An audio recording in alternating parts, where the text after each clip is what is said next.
Okay, so first we wanted to give you a quick run through of the design of the iPad 2. When you look at it sort of just facing you, it's pretty similar because you have a 9.7-inch display, same resolution as before, 1024 by 768.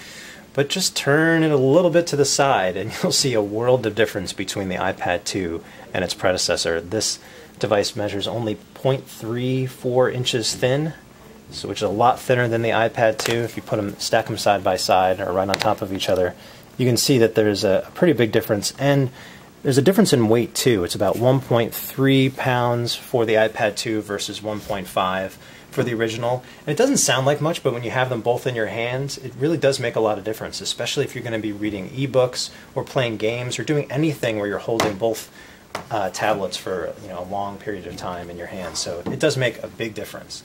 So the other big difference that we have in terms of design, we have a front-facing camera.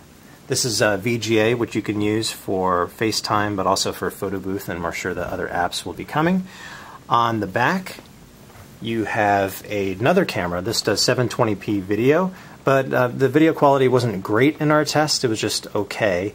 And still shots, just don't get your hopes up because you're also limited to 720p, so that's one of the sacrifices maybe Apple had to make for thinness. If you notice, all the corners sort of are rounded now, which is really nice. And so the iPad 2 feels better in your hands.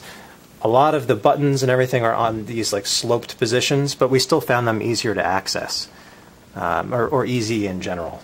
On the bottom, you still have the dock connector as you did before.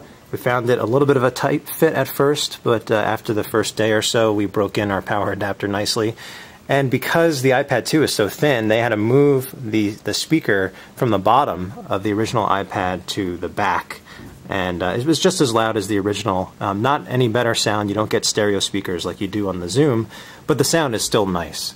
You also have the volume controls, and the switch over here can be controlled for volume, muting the volume, or for locking the orientation. And now you have a choice within the software, which a lot of people have been asking about. And that's a new feature of iOS 4.3.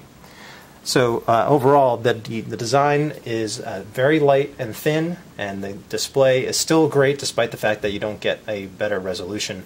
And a lot of competitors are going to be playing catch-up to the iPad 2 when it comes to design.